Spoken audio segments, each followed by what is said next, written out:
Hi there. Thanks for coming along to our breakfast event to showcase some of our micro-learning speakers around project and program management. We're not quite ready yet. We're still sorting things out, getting the technology up and running so we can all be ready for you.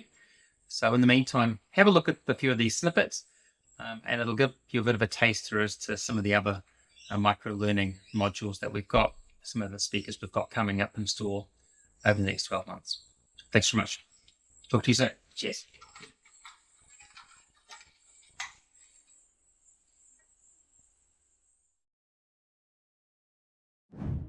Projects in the OGC world, in MSP and Prince world, exist to deliver outputs. And what do we mean by it? PMI calls them deliverables. It's a thing. Usually it means you can have your photograph taken next to it. You know, you can, if you can tap it, it's an output.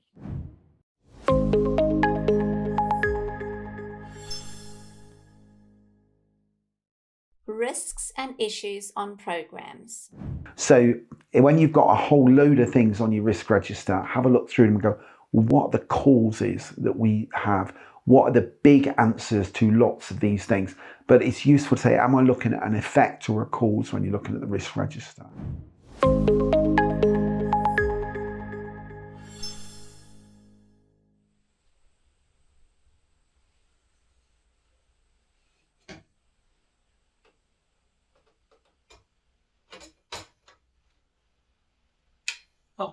Oh, hi. Yeah, thanks for coming back. We're still getting the cameras ready. We're still getting everyone positioned so we can do the broadcast really well for you. So look, have a look at a few more of these micro-learning snippets. So you get a bit of a taster of what's in store. Again, talk to you soon. Thanks for hanging by. Cheers.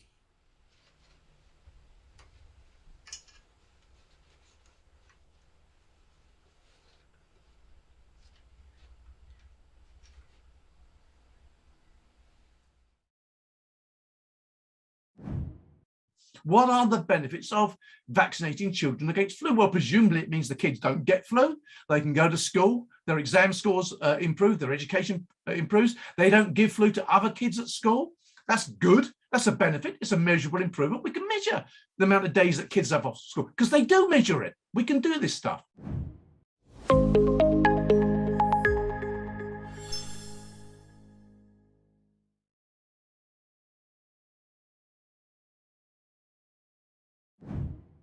A team member may say something like, this new project is negatively affecting our team, and that's not being taken into consideration at all. So an active listener could respond by reflecting back. What I'm hearing you say is this new project will have negative consequences for your team. So I'm not parroting back, I'm reflecting back what I'm hearing in my own words.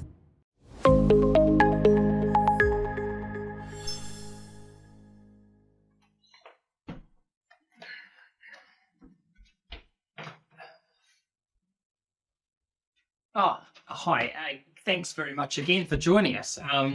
Now, we're just showing you a few of these snippets, so you've got a bit of a taster of what the micro-learning is all about. We've got a couple of presenters coming up shortly to speak to you. It's all sort of around the micro-learning for project and program managers. So we're still getting the lights all sorted and getting the microphones on and things like that. So just bear with us for a few more moments and you should be good to go, okay? So we'll definitely be seeing you soon. Cheers. Project, Program and Portfolio Management Maturity Model, P3M3 Maturity Levels. So at level 1 maturity, which we call awareness, so there's kind of a process awareness, they are kind of the fun places to work, right? Because every project's exciting for them because they've got no idea what's going to happen.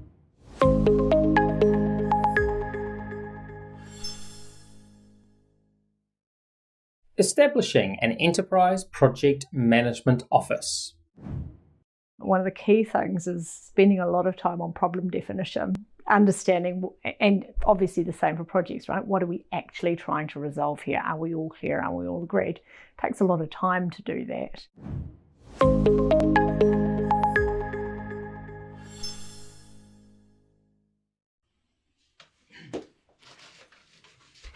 I don't know. Is this the right table? I can't work it out. Look, we're going to be just taking a little bit longer to get this ready. We've got a few cables here that we're not quite sure where they're meant to go. But once we've got those in, we'll be up and running. So look, keep enjoying yourself watching these micro learning snippets. They'll no doubt give you a bit of knowledge around project and program management. So yeah, talk to you soon. Cheers.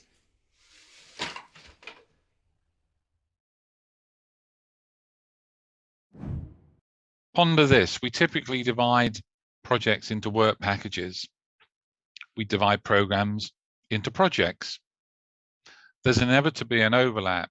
Should I run a big complicated project with big complicated work packages?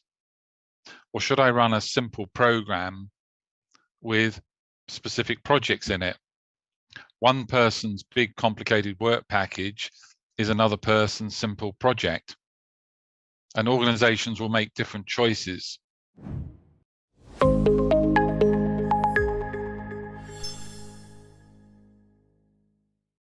Multiple diverse infections. When they scan your temperature, if it was above 37 or something, you were a potentially Ebola carrier. Now, the problem is in a country like Sierra Leone, your humidity is hot.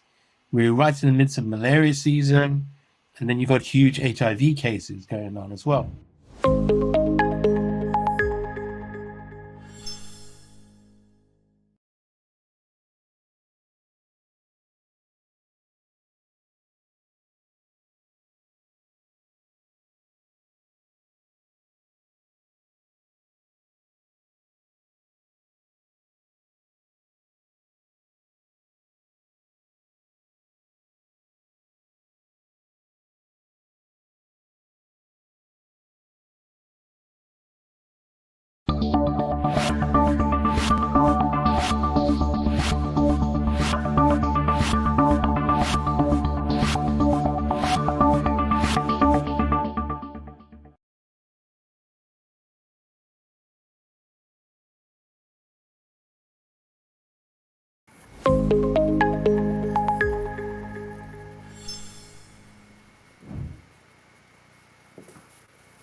Hey everybody, it's good to see you here in Wellington. Thank you for joining us nice and early.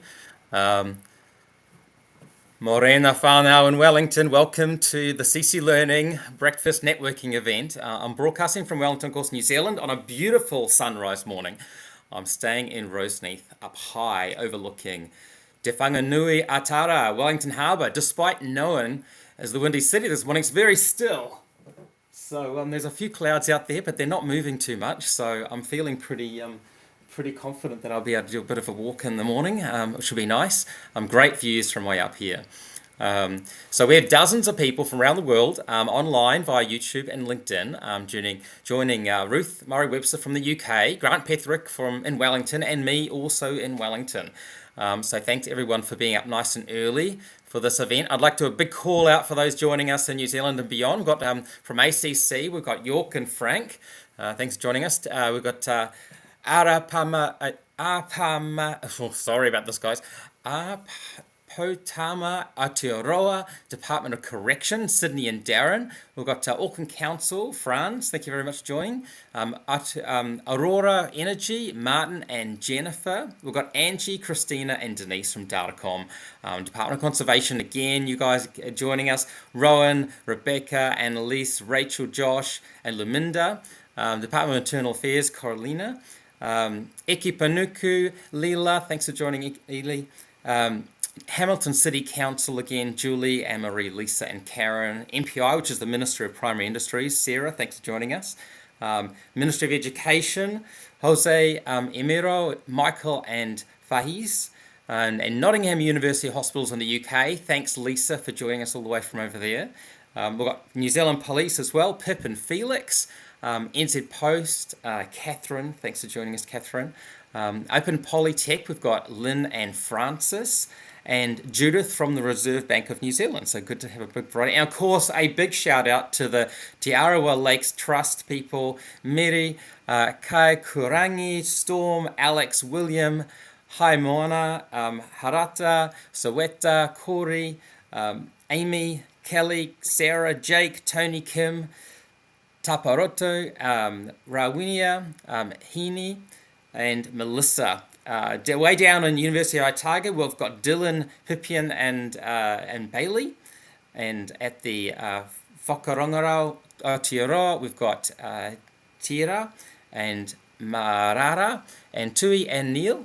And at WSP, we've got Sian. So thanks, guys. Big call out to all you guys coming and joining us here at this breakfast event. So please ask questions via the YouTube or LinkedIn chat. Tristan's there ready to answer any questions you have about the technology, and we'll post those questions to the group here and have a discussion online in real time with you. Remember to subscribe to our YouTube channel and LinkedIn channel to get future notifications. To ask a question or to post on YouTube, you're going to have to have subscribed. And feel free to do that anytime. You also get notifications if you subscribe to our LinkedIn channel too. So remember to post continue the conversation and post messages online and at your workplace. So talk to people about this stuff. We've got to get people talking about project management so we can all focus on delivering better projects. So without further ado, we have Andy Murray-Webster talking about intelligent risk conversations here in Wellington today. Yesterday morning, she talked about challenges in managing risk, and you can go and we'll send a link out with that video, with that transcription for you, so you guys can have a look at that if you didn't manage to see that one. Ruth's the leader of both the management of the lead author or lead editor of both Management of Risk and the Managing Successful Programs Guidances from Axelos. Ruth is in the UK. Very disappointed that New Zealand won the recent cricket match, but I'm going to swap over to her so she can tell you all about risk.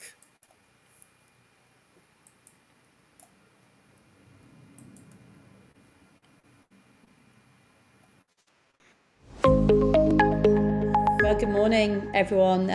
Good evening to Lisa in the UK. It's a real pleasure to be with you. So Wednesday evening here in the UK, and the sun just going down. I think some of you might have heard me talk yesterday about the challenges of risk management, and what for me is the most important thing to get right from the start. Being really clear on the objectives that are at risk, the things that matter the most. If you understand objectives and the relative priority of these objectives, so you know what you'll trade for what, then you can calibrate impact scales to be used in risk analysis and risk management. And those impact scales will make sense for that particular situation and the decisions that need to be made. And hey, it sounds easy, doesn't it?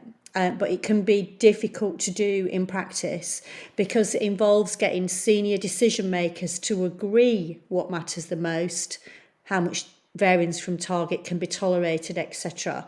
And they're not, senior decision makers are unlikely to agree straight off.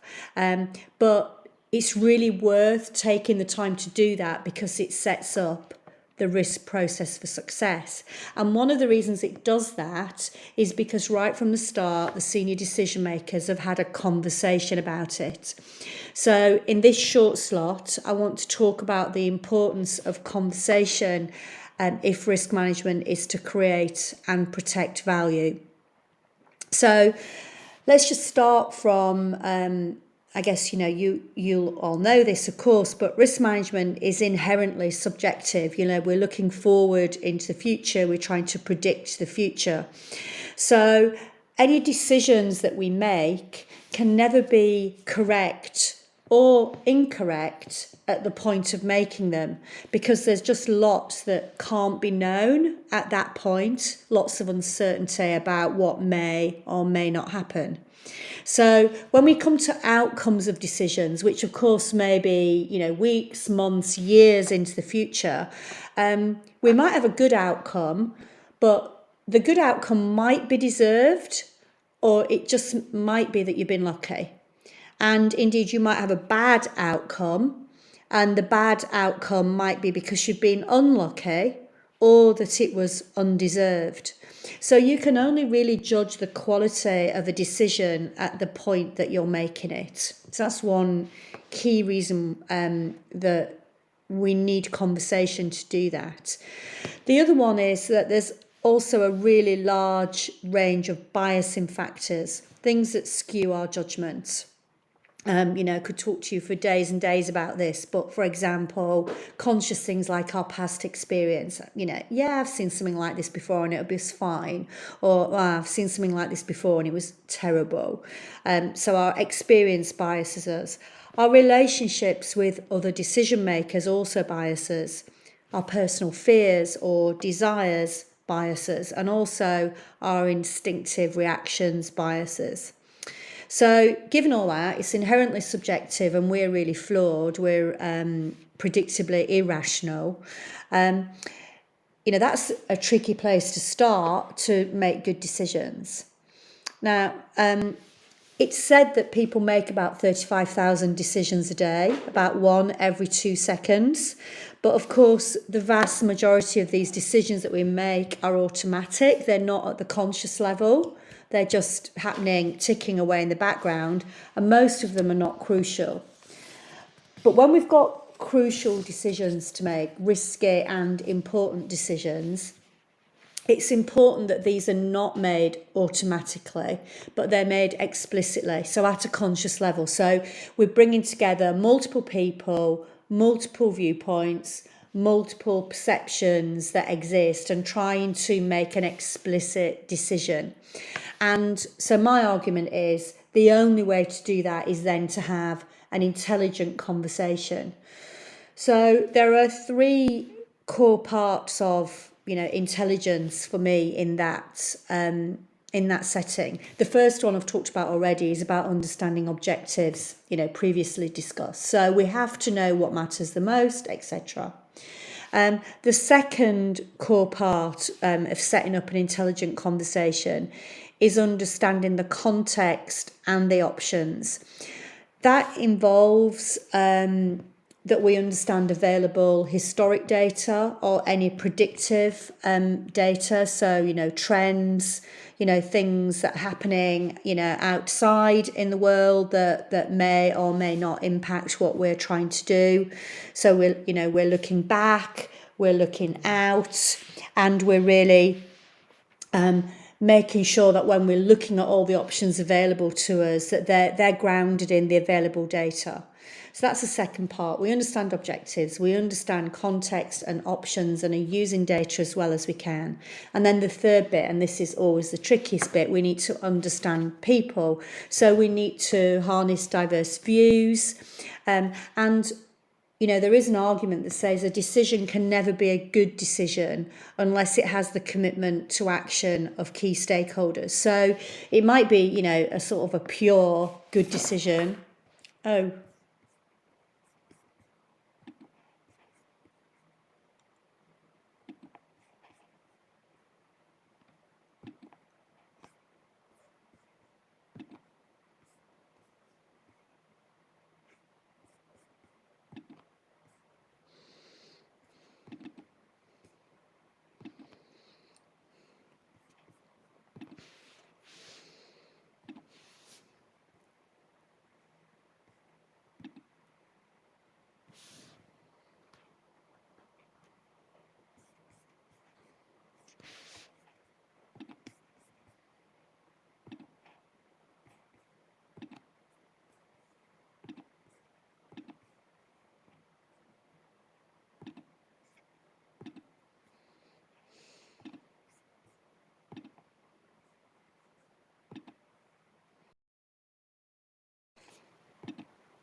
I'm sorry, Scott, I don't know if you can hear me. I seem to have lost the link. Yeah, look, Looks looks like Ruth is having troubles, but let me just talk to her.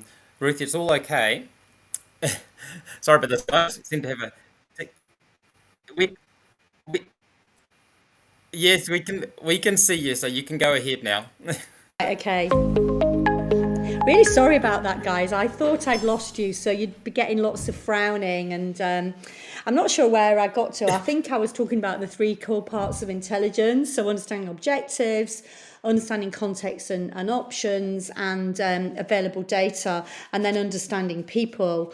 And I think that the point I lost you, I was talking about how we could have a sort of a perfect decision in theory, but if it doesn't have the commitment to action of key stakeholders, then of course that's no good. And so, following all of that, then, I would sort of argue that we then can't make good decisions, ones that create and protect value, if information or points of view are withheld. And I don't know about you, but I've worked in lots of organisations where people are actually incentivised to compete rather than collaborate. They're incentivised to hide information, knowledge is power. They're incentivised to serve themselves. And all that's really bad for risk management, because what we need to really deal with this complexity of, multiple people with multiple perceptions and viewpoints is that we want people to collaborate and, be able to open up and serve the collective. We also can't make good decisions that create or protect value if we don't create the time and the space for difference as we converse. And it can be really difficult persuading colleagues that we need to make that time and space to converse, to go beyond immediate judgments or what the boss wants. Well, it can be risky in itself for your personal objectives. It can take a lot of courage and personal resilience. And, you might ask yourself, well, is it worth it? I'm convinced it is worth it. It just can be quite hard to do. I used to work with a CEO who really got this, who really got risk. He was just wonderful to work for because, his view was his only role as CEO was to lead his team through uncertainty to make good decisions in risky and important situations. And he gave me the courage to encourage other leaders that this is their role too. So I'm going to sort of stop talking in a minute and hopefully we can have a conversation. But of course, this starts with us. So, maybe I'll end by just asking you to ask yourself, in your workplace, what do you do to create the conditions for people to have a conversation about risk? How do you create a supportive environment? The worst thing that happens with risk management is that people are silent, either because they daren't speak up or they can't be bothered to speak up because nothing happens with what they say anyway. So how do you create that supportive environment for people to really share? And how do you curb any instincts you might have to just know the answer, oh, this is it, rather than seeking first to understand? So, really effective risk management, it's a people thing, and it starts with us as leaders. So hopefully that's given you some food for thought. And back to you, Scott. And I'm really sorry about that technical hitch or human hitch in the middle.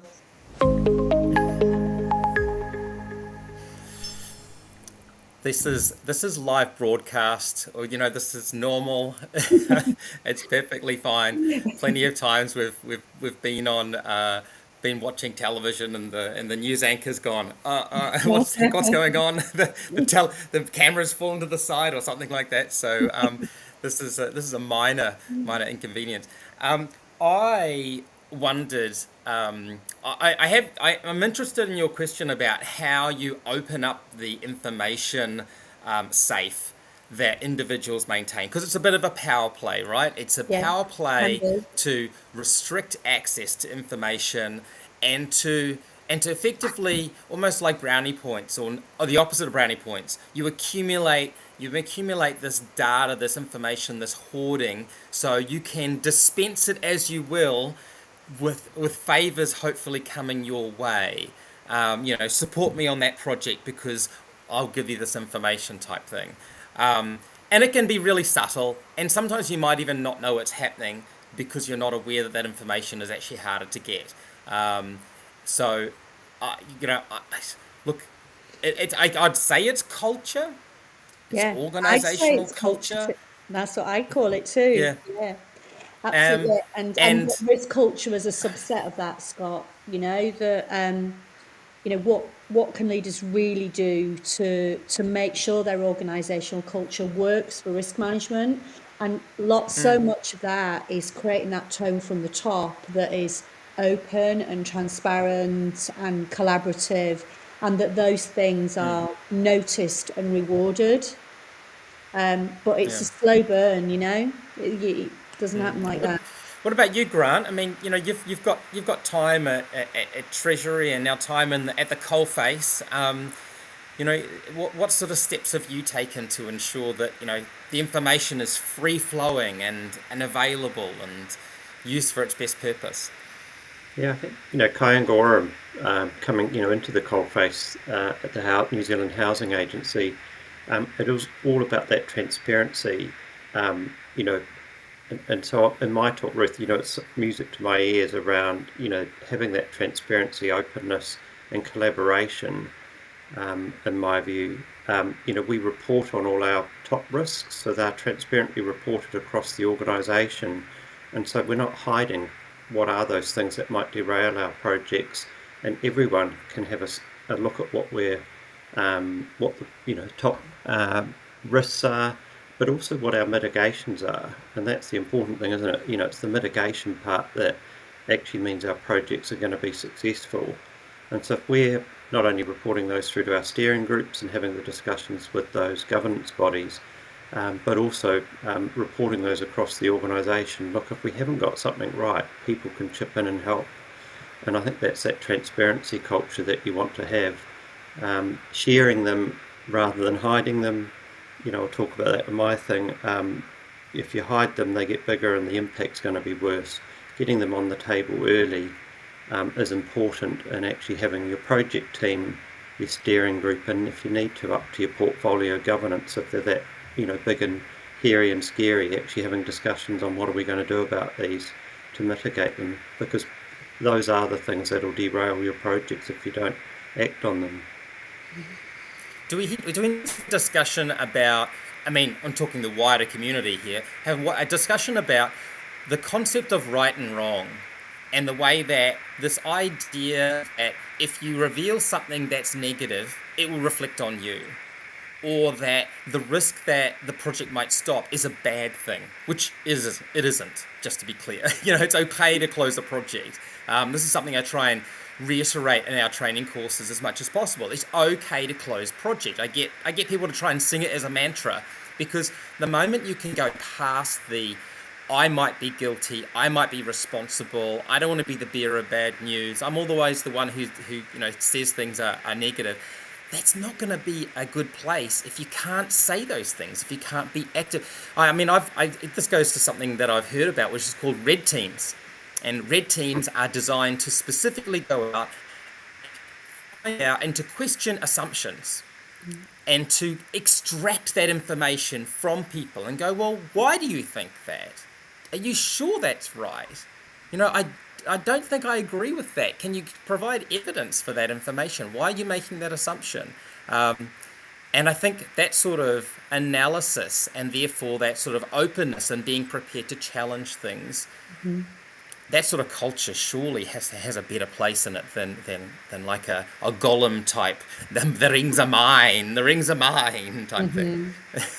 Yeah, there's in UK government they have a document that's called 7 Principles for Project Success, and one of those is say it like it is. And it's that whole thing about one of the most 1 out of 7 is if you can't speak truth to power, if you can't say it like it is, then that is a bad thing. And creating that it's okay to do that is really important, that we build those cultures, but they're not there automatically, are they? And every one of us has a part to play, I think, in creating it's not someone else's job, it's all of our jobs to role model that. Yeah, no, that's right. Okay, cool. Well, let's move on then. I want to introduce Grant. Before I do, though, just want to let you know these breakfast events are based around our micro-learning. So we've interviewed project and program experts and program managers to create this micro-learning, and we're trying to capture all those lessons learned so you don't have to. Our library is available for you to use within your organisation, and we believe that oral and visual storytelling is the best way to establish a common understanding and a common culture. So I'm going to introduce you to Grant now. So Grant Petherick manages a team of project managers at Kāinga.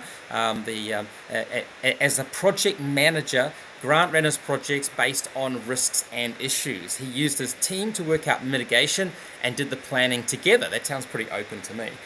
In New Zealand Treasury, he led the investor confidence rating framework. He promoted best practice across government. And now he supports these project and program management professionals. He's struck by the challenges when applying the theory he talked about at Treasury versus the reality of the coalface. So here he is to talk about addressing the knowing-doing gap. So let me transfer to you, Grant. Thanks, Scott, Marina, and kia ora koutou. And thanks, Scott, for inviting me to talk about the knowing-doing gap and my experience of moving from the New Zealand Treasury to 2 years ago moving to lead a team of project professionals at Kāinga. And as Scott said, Kāinga is New Zealand's government housing agency. Really important agency. Having a warm, safe home is such a key part of ensuring New Zealanders' well-being. I thought I'd split my speech into two parts this morning. The first is the knowing, and then I'll move on to the doing part. You can Google the knowing-doing gap. There's books on it, lots of materials, but I thought, the knowing-doing gap is that disconnect between knowledge and action. And the bottom line is knowing is not always enough, and the disconnect with our actions is why our projects often don't always deliver to time, cost, scope. And of course, the main focus of why we do our projects is to achieve benefits or outcomes for our organisations in New Zealand. Since leaving the Treasury, I just wanted to mention that the UK is still the place I go to for the global best practice in the knowledge space. And you can supplement that with other areas like the PMI or Gartner or other sort of global expert organisation. And I wanted to mention, late last year came across, there's a new reference guide that's come out called Project, Program and Portfolio Governance, the P3G book. And really fantastic book about project governance, summarises all the materials that you'd find in the Portfolio, MSP and Prince 2 books into a really succinct guide for those that want to focus on their project governance. Look, it's also so fantastic to be on the call with Dr. Ruth Murray-Webster. Management of Risk and MSP are two of the go-to books and frameworks that I often pick up in the office and use to try and help us on our journey at Kāinga. I think Scott, I also wanted to sort of touch on these networking sessions along with sort of my personal experience. I went through a number of your training courses, the certifications at CC Learning, and look, I think the training CC Learning provide, it's all about that knowledge. It gives you the understanding and knowledge that you need to know in your teams, and really fills the gap in that knowing part of the equation.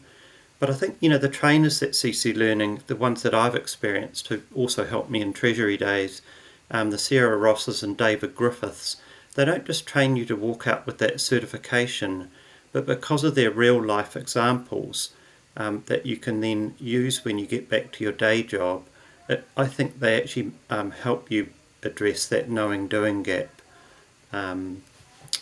Scott mentioned, when I was at the Treasury, I was the lead for the investor confidence rating. And I think, the New Zealand government was world leading and innovative with the New Zealand Treasury's investor confidence rating, or I'll call it the ICR. For those that don't know about that, I know some of you do. You were subject to it, and I hope you still think the thing is a good thing. The ICR was a tool that assessed the about 30 large New Zealand government agencies' investment and asset capability and performance. And so those assessments happened every 3 years. The assessment criteria, for those that don't know, are still freely available on the New Zealand Treasury's website. And it was interesting, in publishing those materials through the network, we had the UK Treasury, Welsh Treasury, the Canadians, the Australians. We had a lot of people around the globe actually reach out and say, this looks interesting. Wow, we've not seen something that pulls together all of the performance and capability in our space into one assessment. The theory of that ICR was that if agencies invested in what was called their lead indicators and had a capability maturity uplift in these, that what we were after was an improved performance in our projects. Those lead indicators, the maturity ones, were the P3M3 assessment from the UK, the portfolio program project assessment.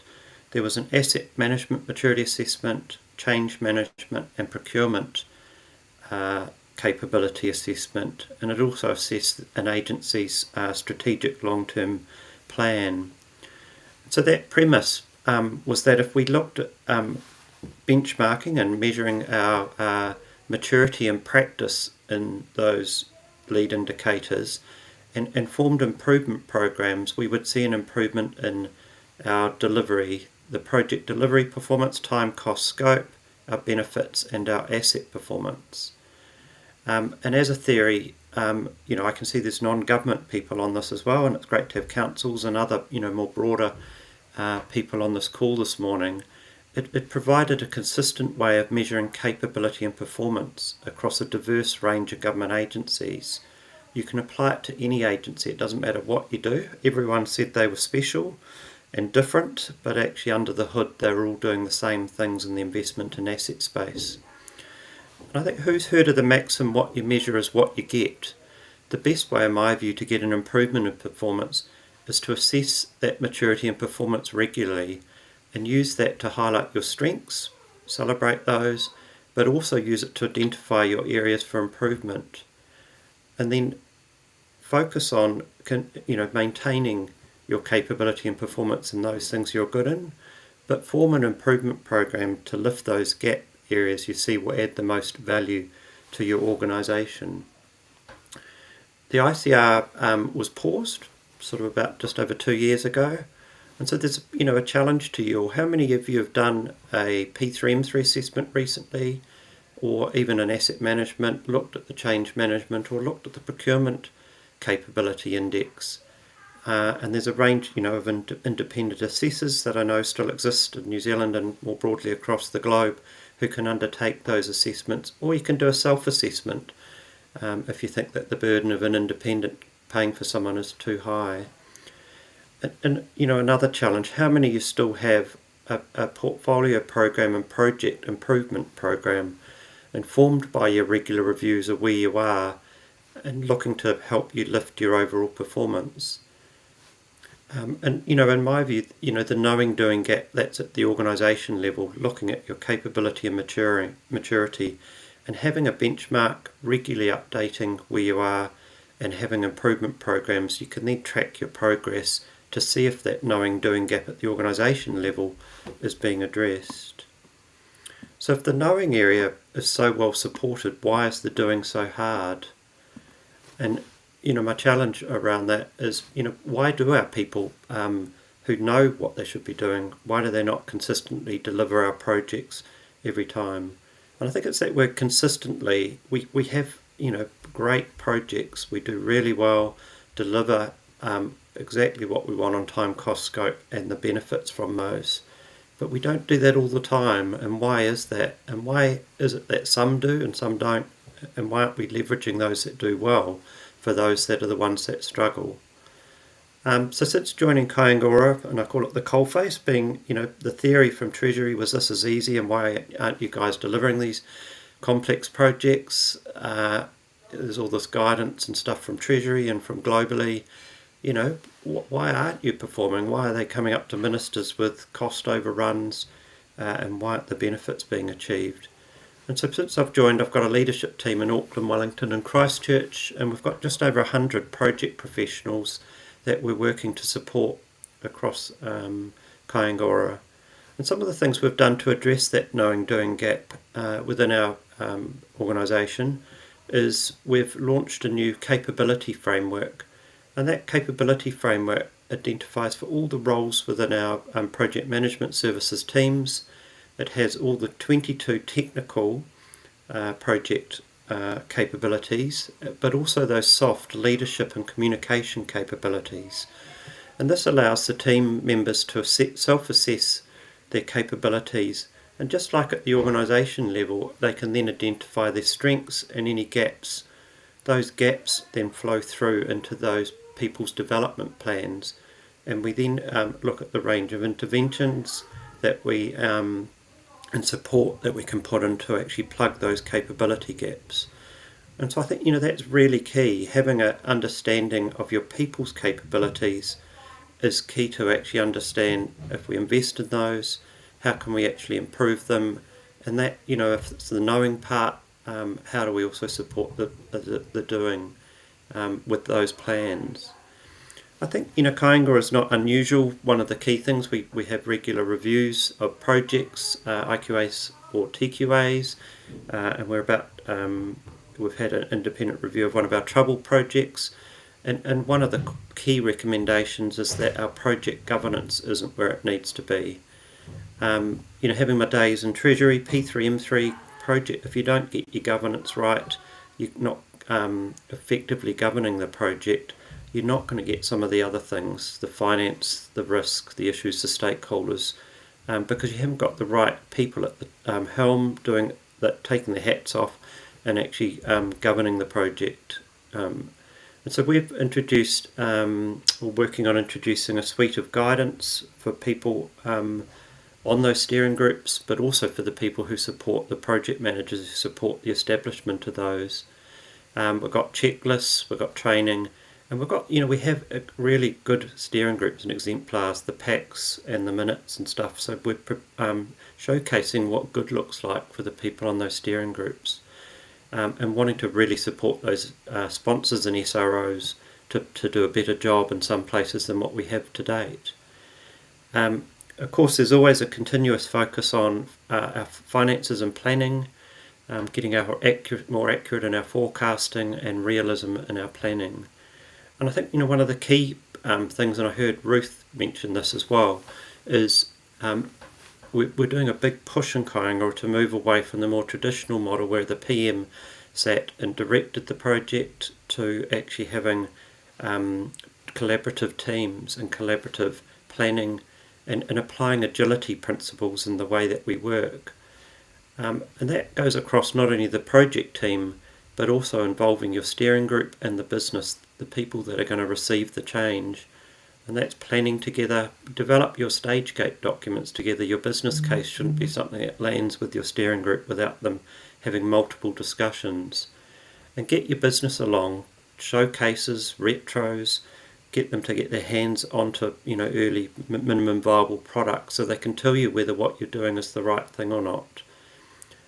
If you involve that project team, those governing and those close to the change in the business, it's just like what Ruth said, that collaborative approach, diverse views, means you'll be much more likely to be successful as a project and not have things get derailed at last minute. Risks, I mentioned in the questions there. Look, when I was a project manager, I used to manage my projects by their risks and issues. And a problem shared as a problem solved. I always thought if you are transparent, raise early, and show what you think you need to do to mitigate your top risks and issues, which are always the ones that keep you awake at night, your project's more likely to be successful. You're not always going to get that right, and so it's about that discussion, raising those, having them at your steering group, your project team, and if it needs to go, as I said, going up to your portfolio governance, if it's, you know, that severe in terms of the possible impact on the organisation or the project. I think, my other learnings in that risk space is to not always, so don't hide them and don't punish failure. That culture of actually, look, we haven't quite got this right, it could be a severe risk or issue, but we need to learn as an organisation. So having a culture of bringing stuff forward, not punishing, let's learn from things that don't go well in the issue space, and let's, praise people and provide positive reinforcement about risks. I also think there are projects in our mix that sometimes do too many risks. It's kind of a competition to see who can win with the most risks, and so they kind of get watered down. I think, focus on those key strategic ones, and it's not about having too many risks, and that will mean that you've got more likelihood of addressing those more key strategic ones. We're, as a sort of mature organisation, we're rerunning a P3M3 portfolio and project assessments in our portfolio, and our large construction property portfolio has also run one of those assessments this year using an independent assessor that was one of the investor confidence rating assessors. And in my view, it's a little bit of money, but the learnings you get from that I think are fantastic and can help inform those improvement plans at an organisation level. I think the other thing I've learned, having 2 big business cases about to go to our board next month, is using reference-based forecasting and applying lessons learned from prior similar projects. And I encourage you to use the networks that you have, or this network, and ask others for help. Often you've done a similar project in the past. Go and find the closure report, go and find the lessons learned, talk to the people that were involved in that project, and they'll tell you warts and all what they did well, but what they didn't do well and how they could have done better. And in my view, that referencing not only in your own organisation but across the network in New Zealand is so important, because we're all doing similar projects mostly, and so New Zealand, I think, is a small village. And I've found organisations are more than happy to help each other. If you've got consultants in helping you, they'll have networks. Leverage others' expertise, and I think that will greatly help you set things up for success and not make the same mistakes that others have. Lastly, the knowing doing gap, probably the key part. It's about your people, and so one of my learnings there is this. This being hard. Get those that are doing well to showcase their successes. Tell your people, which projects have done well and why, which steering groups are working effectively well. Get those successes and the things that are happening well, and share that across others, because they'll learn and see why it's important, why it works, and see if they can change how they work.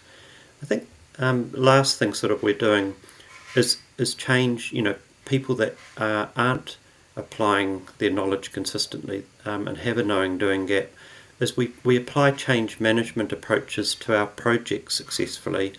So if we're actually wanting to change how our people deliver the practice, project practice, why aren't we applying the same change management approaches to support them on their journey to actually deliver projects successfully and close that knowing doing gap?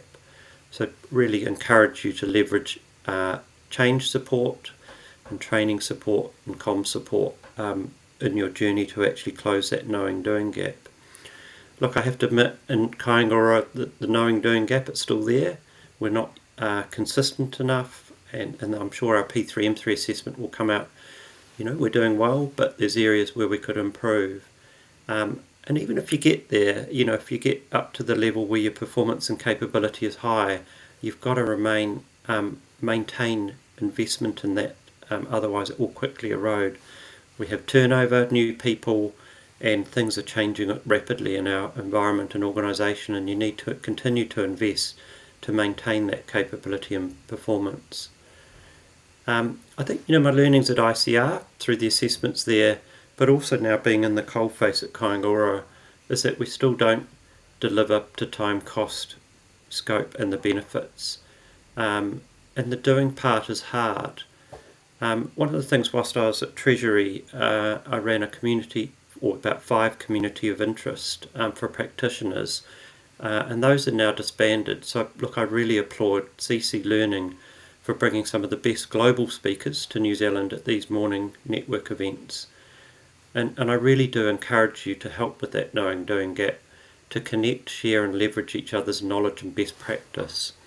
And look, it is a theory, the knowing doing gap, and look, if we can all work together, but also hopefully some of the tips I've shared today, that isn't something that will be so prevalent in your organisation.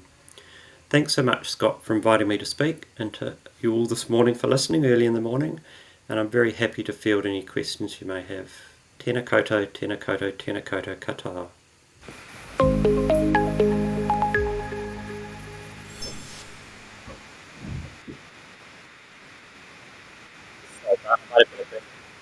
My transition, so I apologise if I cut you off at the last moment there. I was just making some notes. I really appreciate you giving us a bit of a plug there and talking about the contributions that we've made. We really do try and make sure that we're constantly looking for problems that we can solve. So if there are problems out there, I'm sure I can find someone around the world who's got some advice around how to fix it. So if anyone out there in YouTube land and LinkedIn land wants a problem solved, let us know, and I'm really happy to do the legwork to make that happen.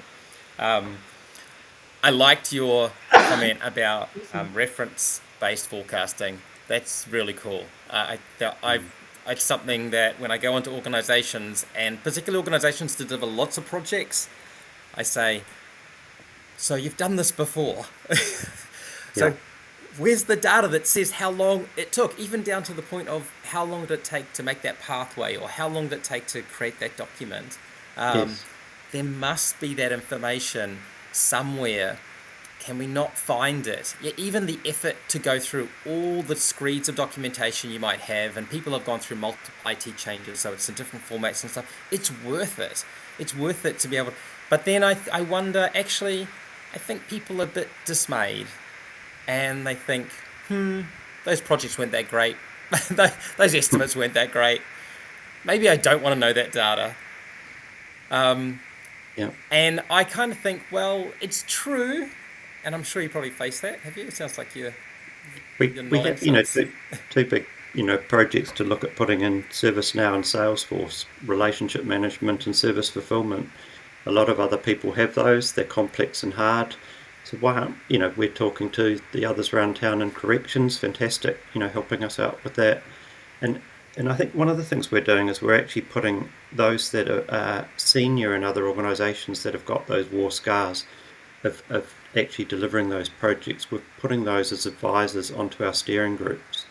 So having someone at that top tier of that other organisation who sits on the steering group as an advisor to continually be able to tell us how they did it, or how we could do it better. And I think that not only referencing the documents and talking to the people, is having someone else from those organisations involved in your project is meaning you're more likely to be successful along the way as well with their advice and support.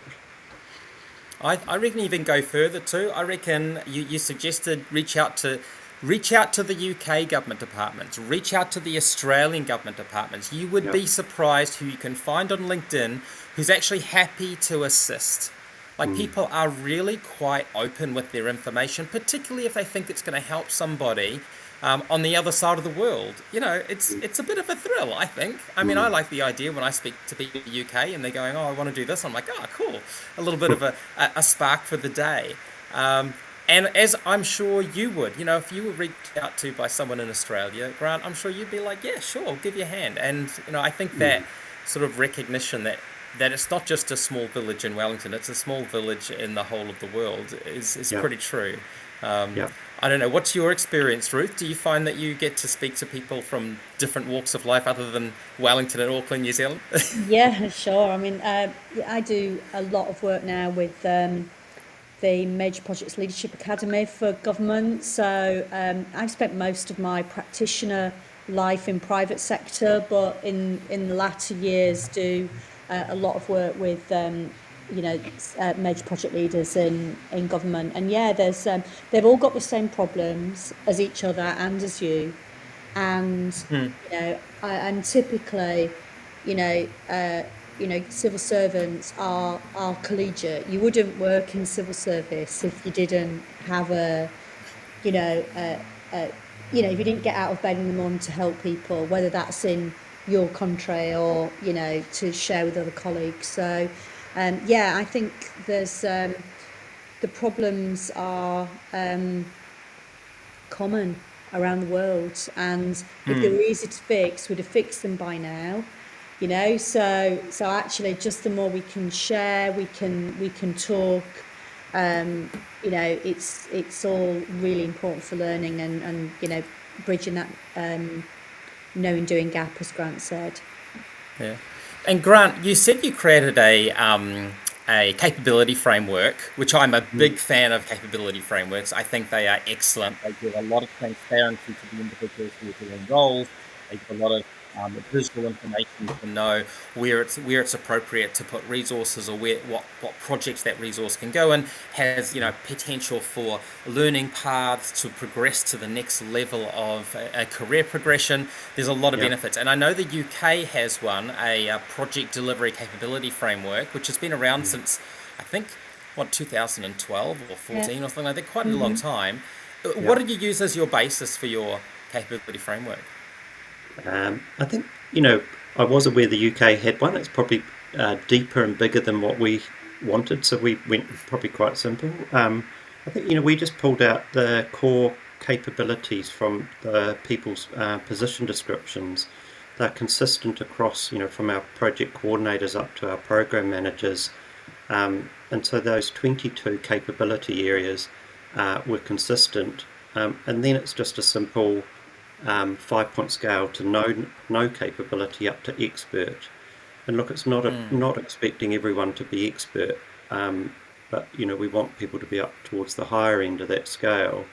And it is, we've just got examples underneath each of those areas, 22 capabilities for each role, what we'd expect people to have as a capability, to enable them to do that self-assessment, or we can support them with that as a manager. And so tried to keep it quite simple, so that people could do it themselves. And then, of course, that's the gap. Where's your score? Where do you want to be? And then that flows into the discussion and your development plans. How do we actually help people and apply that 80-20-10 rule around, lifting 10% training, 20% sort of mentoring, and then, on the job, focusing on that on the job. But yeah, and so, we now have a baseline across our teams, just doing the analysis at the moment on the common gaps across our service, and that might mean, finance or benefits or something comes out as the common gap. We've got some interventions, are they the right ones, and what else could we do to help in those spaces? So it's helping us at that individual team member level, with their career paths and development, but also got a view across our service of where there's common gaps and how we might actually plug those as well. Yeah, and I think those concepts, those capability frameworks, they actually benefit the organisation in other areas as well. Things like if you've got a customer service function, again, capability frameworks are a really good way for people to know where they fit and what's expected of them. And I guess, you'd have to involve HR to ensure that they were aware of what those were, because if they affect performance evaluations and things like that, then I guess those would be relevant too. But I was having a conversation actually not long ago with Rod Selden, who's actually going to be presenting, nice little segue, next month. So those people interested in attending that, please do register on cclearning.cc.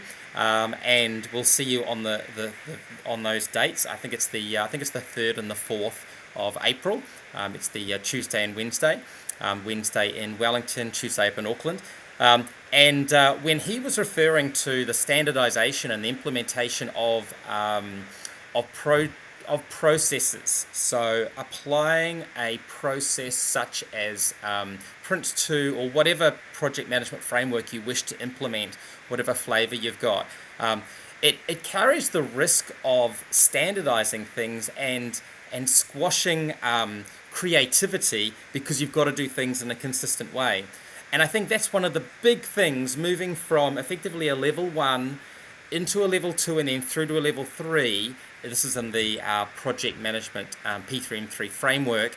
The struggle is making sure that people don't get annoyed and they don't go, you're making me do this project like they do that IT are different to us in the coalface out here on the in the sort of nature or wherever you happen to be doing your other projects.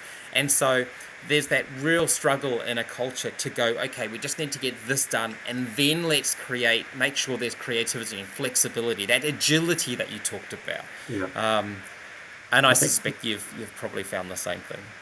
But I think, really good point, Scott. I think, we do have a very different system for our technology projects, tailored, probably more leaner. They move faster through to our PID to get, the actual plan together to get to delivery. And so that tailoring approach and having a permissive system to enable that creativity and doing just enough, rather than just doing the vanilla. I think we have a framework that is a Prince2 based one, and enabling that tailoring, but having your governance group agree the tailoring, because if you don't have agreement on the tailoring, you're not actually being consistent. So don't just allow the creativity without having those that need to agree that we are tailoring, do that agreement, sort of thing as well. Yeah. Avoid the chaos by the sounds of it.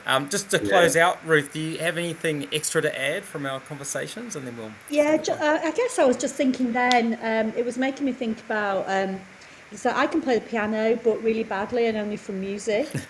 I learned how to play.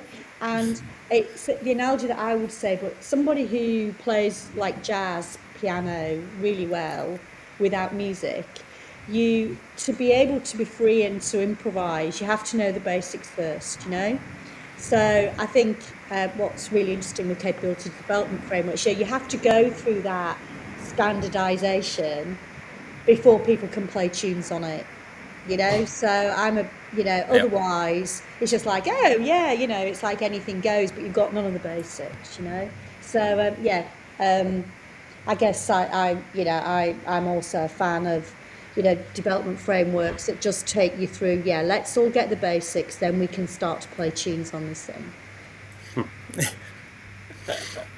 That's a nice analogy, that whole concept of playing a piano and it being something like a project. I guess that indicates that maybe we're making music in project management. We sure are. Okay. Okay, well, thank you very much, everyone. A recording of this live stream will be made available for you, along with the request for you to provide us with feedback about the event. Please feel free to share the link with others. Our next Wellington event's on the 5th of April when Rod Selden joins us. He's going to be talking about program management, visions and blueprints. Visit cclearning.cc to book future breakfast sessions. If you're interested in our microlearning library, reach out to me. Thanks for coming. We look forward to seeing you at a future event. Ka kite te whanau.